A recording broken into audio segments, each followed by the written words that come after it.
Hi, my name is Mike. I am one of the in-house education consultants here at the Profs. And in this video, as part of a series of videos where we are talking about specific Oxbridge interviews, I'm going to be discussing Oxford's computer science interview and how to best prepare for it. So like with a lot of the other courses, this is very, very competitive. We don't want to leave preparation for the interview aspect of this course last minute. Simply because there's just too much writing on it, even if you feel like one of the most confident people in the world.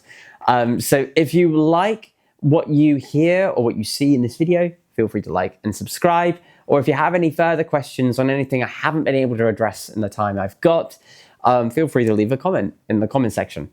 But for now, I'm going to give my top 5 tips on actually how to get onto this course from just the interview alone. So my very, very first tip is actually understand the interview structure. Now, this is going to be very similar to what I said with the Cambridge computer science interview. If you're interested in applying for Cambridge instead of Oxford for this subject, make sure that you go here and you don't get yourself confused. But in this case, it's very, very similar. We're looking at maybe an expectation of a maths interview and a computer science interview, except what they might do in this case is perhaps mix a lot of their mathematics and computer science into 2 interviews at once. So it could be that there is both maths and computer science in one interview and maths and computer science in another.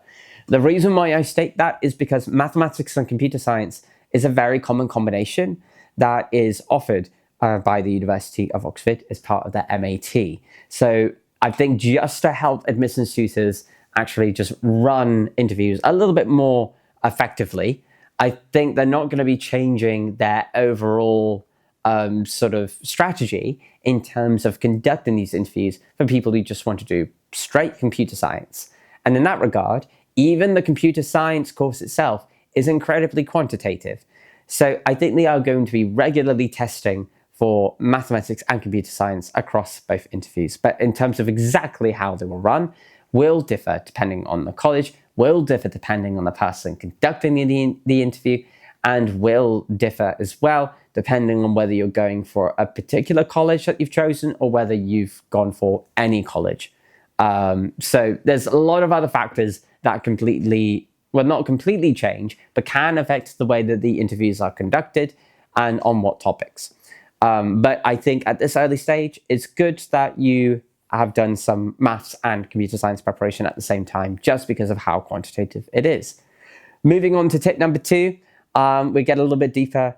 Make sure that we understand what interviewers are looking for specifically in candidates. So one thing that is obviously going to be very, very big is your ability to be able to break down problems and solve them efficiently. So it's a bit of a cliche phrase, problem solving, but they are obviously going to be testing for that, a fair amount during these interviews. But they also want to know how well you can speak your mind, how strong you are even at communicating your ideas, whether you feel that they are right or wrong. It's really, really important that they understand your thought processes and that you can respond accordingly. It's sort of 2 questions that are asked or queries. In regards to passion, that's a really huge thing. I still want to see in person that you're passionate about your subject. I don't just want to read from a personal statement that you're passionate about your subject.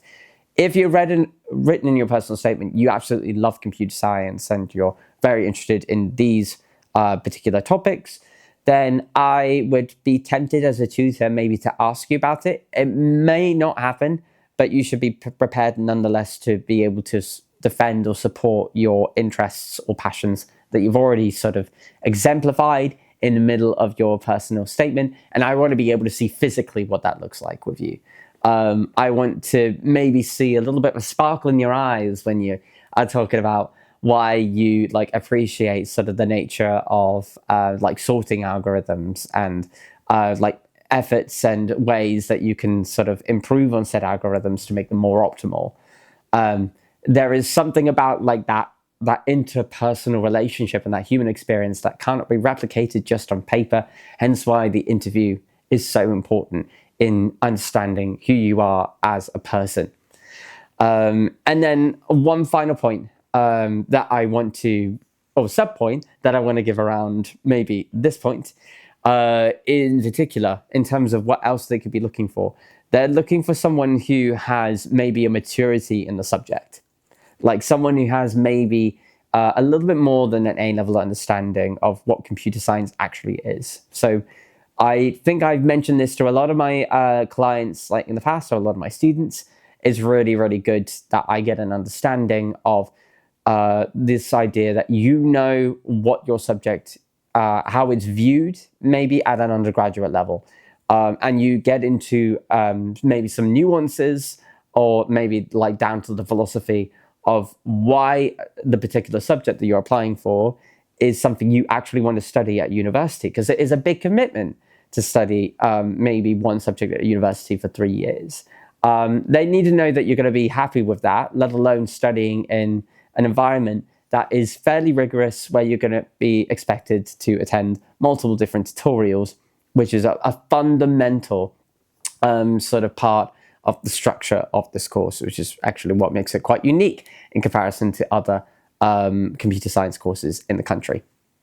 So having an understanding of the soft skills as well as the hard skills that university tutors are seeking in a lot of prospective students is really, really important in making sure that you tick those boxes as well, and you can best fit the profile that they're looking for. Moving into number 3 of my top 5 tips, you want to review everything that you've already sent to them so far. This is the stuff that has already got you a place at an interview. Hypothetically, if you're watching this and you're preparing for an interview, congratulations for getting to this point. But that means you have to reread over that personal statement. What have you mentioned in there that you've been doing? Have you continued any of the work that you started exploring within the personal statement itself? Have you mentioned that you found a particular theory from a book interesting, which possibly a tutor could ask you about to sort of expand on or clarify?